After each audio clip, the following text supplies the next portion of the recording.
अब हम बात करते हैं कक्षा 10 के सामाजिक विज्ञान के पहले पाठ संसाधन एवं विकास के दूसरे हेडिंग के बारे में, जो मिट्टियों से संबंधित है, यानी भारत में पाई जाने वाली मिट्टियों से संबंधित। आज हम इस टॉपिक में बात करेंगे भारत में पाई जाने वाली मिट्टियों से संबंधित कक्षा 10 के बोर्ड एग्जाम में पूछे जाने वाले सभी प्रश्नों को भी यहां पर देखेंगे। जिन जिन मिट्टियों का वर्गीकरण किया गया है, इन सभी मिट्टियों से जो भी प्रश्न बनते हैं बोर्ड एग्जाम में, उसकी चर्चा हम आज इसके माध्यम से करेंगे। एक एक मिट्टियों को हम आपको बताते जाएंगे और साथ में उससे संबंधित जो भी क्वेश्चन बनेंगे वो भी इसमें हम आपको बताते जाएंगे, तो उसे आप नोट कर लीजिएगा। तो बात करते हैं भारत की मिट्टी के बारे में। तो जैसा कि आप सब जानते हैं, भारत के अलग अलग राज्यों में अलग अलग जगह पर अलग अलग प्रकार की जलवायु पाई जाती है। कहीं पर सर्दी, कहीं पर गर्मी, कहीं पर सबसे ज्यादा बारिश होती है। और भारत के हर प्रदेश की जो जलवायु है अलग अलग है, और कहीं पर बर्फ है, कहीं पर रेतीली जमीन है, कहीं पर ऊसर जमीन है, और कहीं पर बहुत ज्यादा पथरीली जमीन है।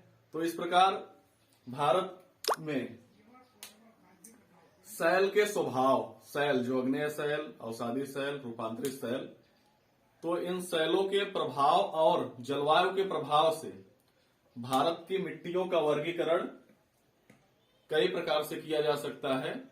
या हम कह सकते हैं कि सैलों के स्वभाव एवं जलवायु के आधार पर मिट्टियों को मुख्यतः 6 वर्गों में बांटा गया है, जो इस प्रकार है या निम्नलिखित है।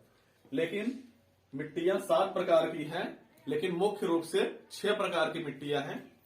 तो सबसे पहले शुरू करते हैं पहली मिट्टी, पर्वतीय मिट्टी। जैसा कि नाम से ही स्पष्ट है, पर्वतीय मिट्टी यानी ऐसी मिट्टी जो पर्वतीय क्षेत्रों में पाई जाती है, और ये पर्वत की ढलानों पर पाए जाते हैं। ऐसी मिट्टियां पर्वत के ढलानों पर पाई जाती हैं। जैसे पर्वतों पर अक्सर खेती सीढ़ी नुमा खेती की जाती है, ढलान के आधार पर।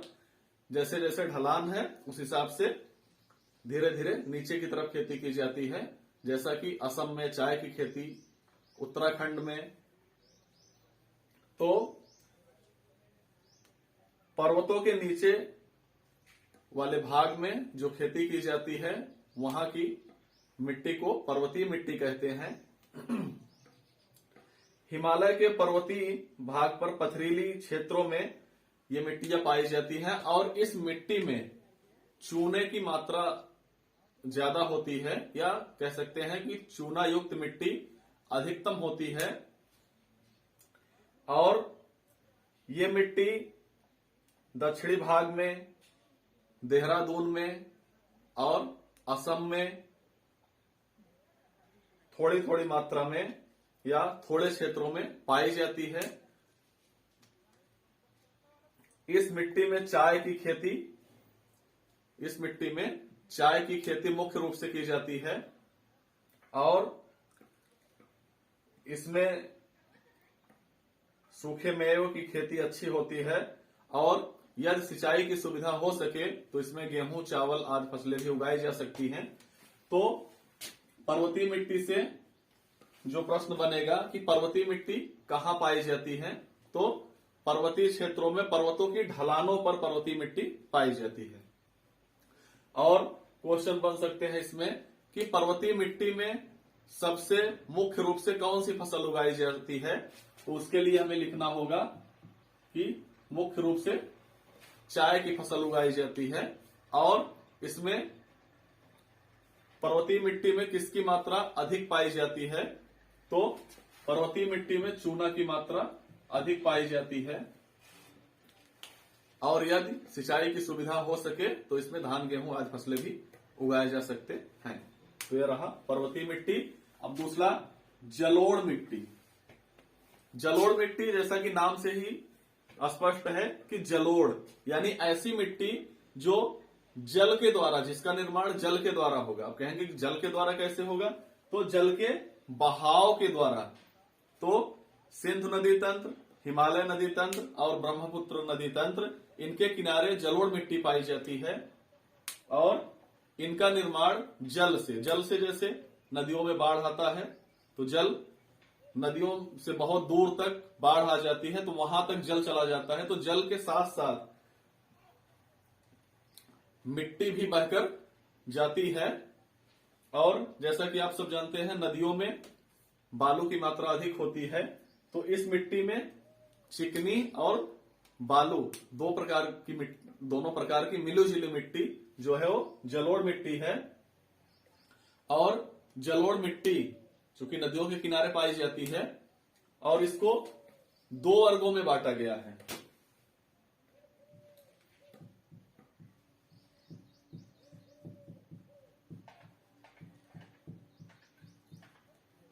खादर और बांगर। तो जलोढ़ मिट्टी को कितने वर्गों में बांटा गया है? 2 वर्गों में बांटा गया है। और जलोढ़ मिट्टी भारत में या उत्तरी भारत में सबसे ज्यादा पाई जाती है, या उत्तरी भारत के मैदान को आप कह सकते हैं कि जलोढ़ मिट्टी का मैदान ही कहा जाता है। और यह मिट्टी भारत देश के लगभग 40% भाग पर जलोढ़ मिट्टी ही विद्यमान है। और इस मिट्टी के निर्माण में सबसे ज्यादा भूमिका गंगा, यमुना, सतलज इन नदियों की सबसे बड़ी भूमिका है इस मिट्टी के निर्माण में। और अब हम बात कर लेते हैं खादर और बांगर। यह भी पूछा जाता है कि जलोढ़ मिट्टी को कितने वर्गों में बांटा गया है, तो 2 वर्गों में, खादर और बांगर 2 प्रकार की। और ऐसा भी क्वेश्चन पूछ सकता है कि जलोढ़ मिट्टी कहां पाई जाती है, तो उसमें यदि नदी का नाम दिया हो तो नदी का नाम, नहीं तो नदियों के किनारे पाई जाने वाली मिट्टी जलोढ़ मिट्टी कहलाती है। या पूछेगा उत्तरी भारत का मैदान किस मिट्टी से निर्मित है, तो उत्तरी भारत का लगभग पूरा मैदान जलोढ़ मिट्टी से ही निर्मित है। तो खादर मतलब खाद, जैसा कि नाम से स्पष्ट है आपको कि खाद जहां होगी तो मिट्टी तो उपजाऊ होगी ही। और बांगर बंजर, लेकिन ऐसा नहीं है। खादर मिट्टी वह मिट्टी है जहां बाढ़ के द्वारा हर वर्ष जल पहुंचता रहता है, यानी नदियों के किनारे के उस क्षेत्र को खादर कहते हैं जहां तक हर बार बाढ़ का जल पहुंचता रहता है और उसके साथ नदियों की नई नई मिट्टी फिर से वहां पड़ती रहती है। तो इस प्रकार वह ज्यादा उपजाऊ होती है। और बांगर जिसका निर्माण तो जलोढ़ मृदा द्वारा ही हुआ है, लेकिन हर बार हमेशा वहां तक जल नहीं पहुंच पाता, वो बांगर मृदा कहलाती है। तो इस प्रकार उपजाऊ दोनों है, लेकिन खादर की अपेक्षा बांगर मिट्टी ज्यादा उपजाऊ होती है। तो इसमें के जो क्वेश्चन है कि जलोढ़ मृदा कहां पाई जाती है, तो नदियों के किनारे। और जलोढ़ मृदा को कितने वर्गों में, खादर और बांगर 2 भागों में बांटा गया है। खादर ज्यादा उपजाऊ होती है, बांगर खादर की अपेक्षा कम उपजाऊ होती है। और इस मिट्टी की अगर हम फसल की बात करें तो इस मिट्टी में जैसा कि अपने उत्तर प्रदेश में अधिकतर गेहूं, धान, गन्ना ये सारी फसलें होती हैं, तो उत्तर भारत में ही हम लोग हैं और उत्तर भारत में ये फसलें होती हैं। तो इसको थोड़ा सा ध्यान देना है बस कि गेहूं, चावल, गन्ना ये सभी जलोढ़ मिट्टी की ही उपज है। और इस मिट्टी में चूना, पोटास और फास्फोरिक अम्ल अधिक मात्रा में पाए जाते हैं। चूना, पोटास और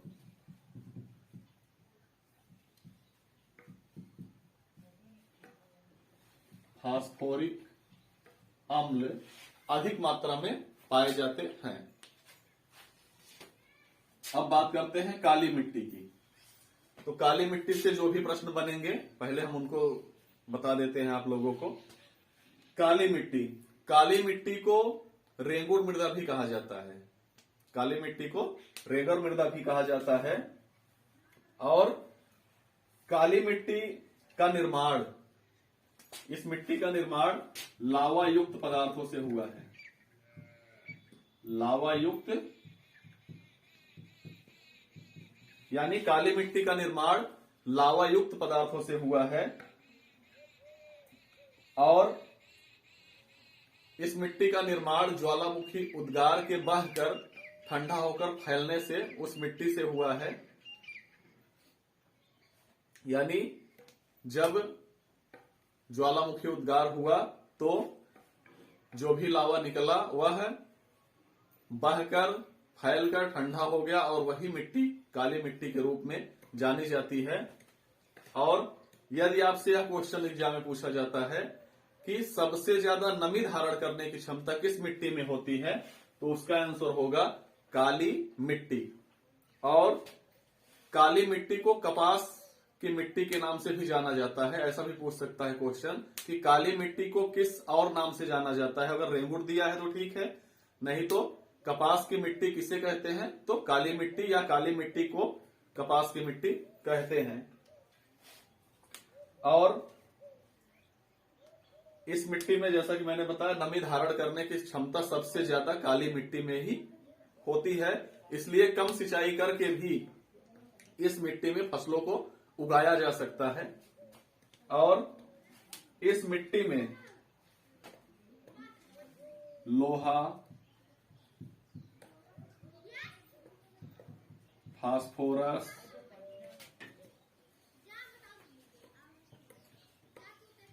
चूना, मैग्नीशियम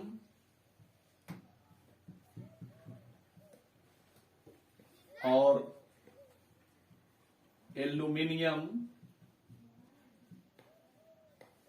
एवं जीवांश यानी काली मृदा में लोहा, फास्फोरस, चूना, मैग्नीशियम और एल्युमिनियम तथा जीवांश की मात्रा अधिक पाई जाती है।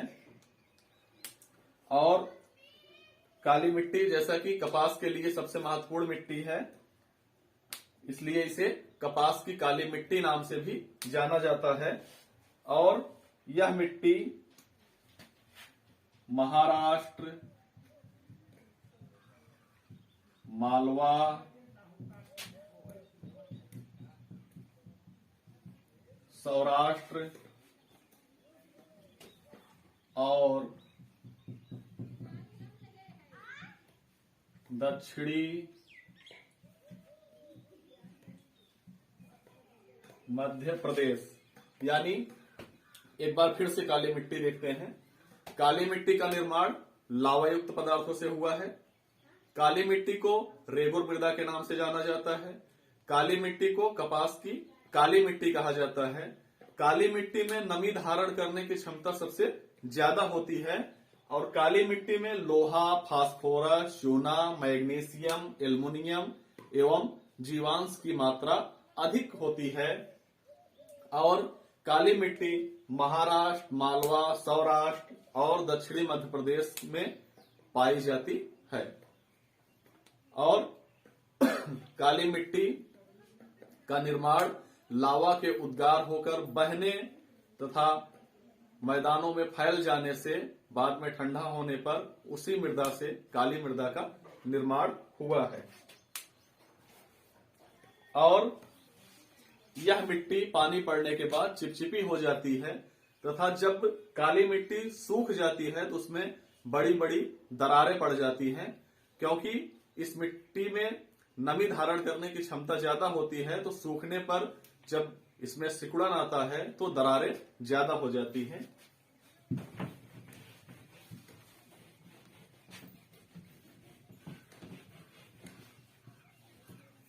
अब हम देखते हैं मरुस्थलीय मिट्टी। मरुस्थलीय मिट्टी जैसा कि पहले से ही पता है कि मरुस्थल यानी ऐसी जगह जहां के प्रदेश या जहां का मौसम बहुत ही शुष्क हो, यानी जहां कम बारिश होती हो, तो मरुस्थलीय मिट्टी थार के मरुस्थल और उसके निकटवर्ती शुष्क प्रदेशों में पाई जाती है। कहाँ पाई जाती है? थार मरुस्थल और उसके निकटवर्ती, यानी थार मरुस्थल में और उसके निकट के जो भी शुष्क क्षेत्र हैं वहां पर मरुस्थलीय मिट्टी पाई जाती है।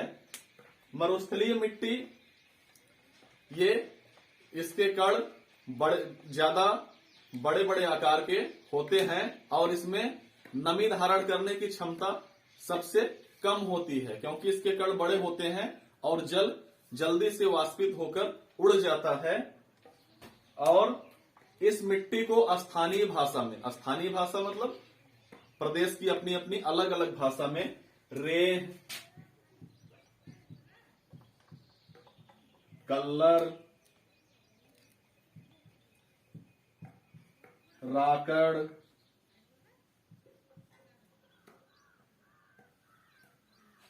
थूर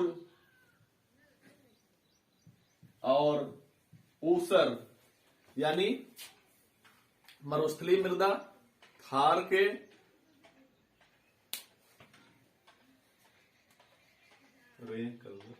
मरुस्थलीय मृदा थार के प्रदेश तथा शुष्क क्षेत्रों में पाई जाती है और मरुस्थलीय मृदा को वहां के या अलग अलग प्रदेश के स्थानीय नामों में कल्लार, राकड़, थूर और ऊसर नाम से जाना जाता है। इसके कण थोड़े ज्यादा बड़े बड़े आकार के होते हैं, जिससे इसमें नमी धारण करने की क्षमता कम होती है, क्योंकि बड़े आकार के कण होने के कारण जल जल्दी वाष्पित होकर उड़ जाता है। और यह मिट्टी राजस्थान,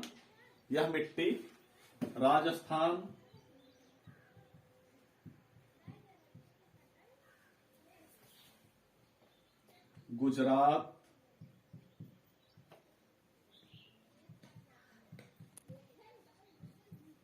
दक्षिणी पंजाब,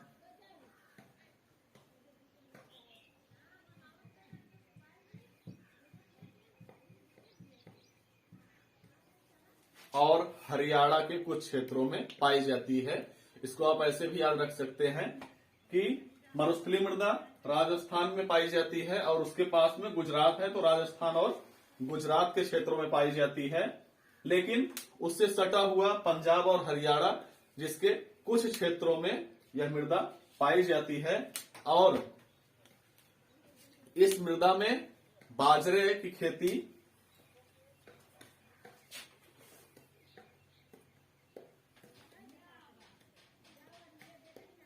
इस मृदा में ज्वार, बाजरा और मूंगफली की खेती की जाती है और सरसों की भी खेती थोड़ी बहुत मात्रा में की जाती है। सिंचाई की सुविधा करके अन्य फसलें भी इसमें उगाई जा सकती हैं।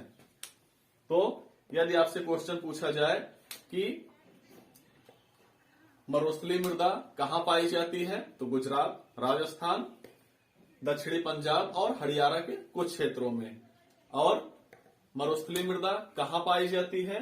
थार के मरुस्थल में और शुष्क प्रदेशों में पाई जाती है, तथा इस मिट्टी को अलग अलग नामों से भी जाना जाता है।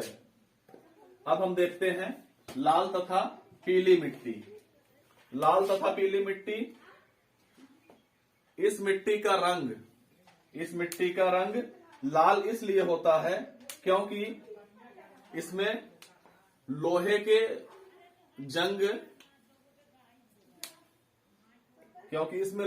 जंग जो कि मिट्टी के नीचे जो लोहे का अंश है उसके जंग उतर आते हैं, इसलिए यह मिट्टी लाल दिखाई देती है। और कहीं कहीं पर यह मिट्टी पीली दिखाई देती है। यह मिट्टी उड़ीसा, मध्य प्रदेश,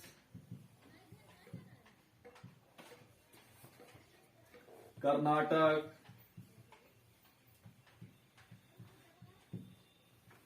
तेलंगाना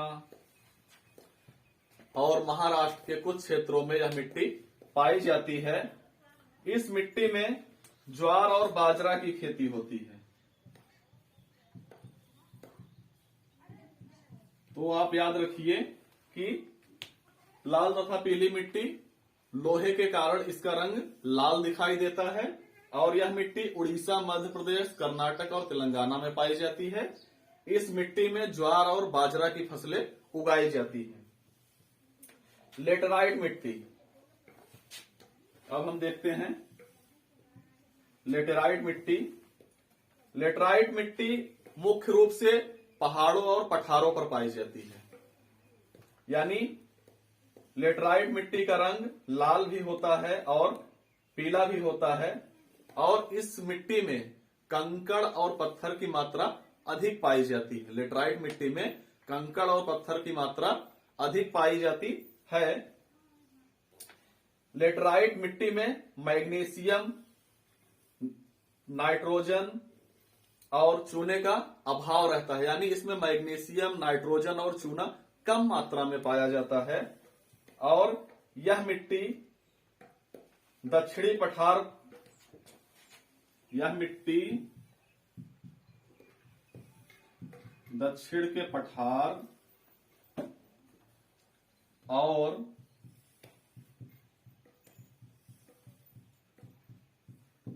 पहाड़ियों पर पाए जाते हैं। यानी लेटराइट मिट्टी दक्षिण के पठार और पहाड़ इन जगहों पर पाए जाते हैं और इसके अलावा उन प्रदेशों के नाम जहां पर ये मिट्टी पाई जाती है, यानी जो पर्वतीय या पठारीय राज्य हैं, जैसे पूर्वी घाट, दक्षिणी महाराष्ट्र,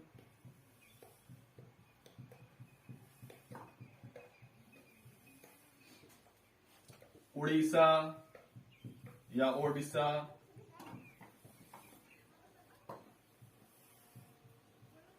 असम। यानी लेटराइट मिट्टी जिन राज्यों में पाई जाती है वे दक्षिणी महाराष्ट्र, ओडिशा, असम और पूर्वी घाट के क्षेत्रों में लेटराइट मिट्टी पाई जाती है। इस मिट्टी में वैसे मुख्य रूप से ज्यादा कोई फसलें नहीं होती, लेकिन यदि खाद और सिंचाई की अच्छी व्यवस्था की जाए तो इस मिट्टी में ज्वार, बाजरा, गेहूं, दलहन आदि फसलें उत्पन्न की जा सकती हैं। अब हम देखते हैं वन मृदा। चूंकि भारत की मिट्टी को इन मुख्य 6 भागों में वर्णित किया गया है, लेकिन 7वीं एक है जो वन मिट्टी या वन मृदा के नाम से जानी जाती है। तो अब देखते हैं वन मिट्टी।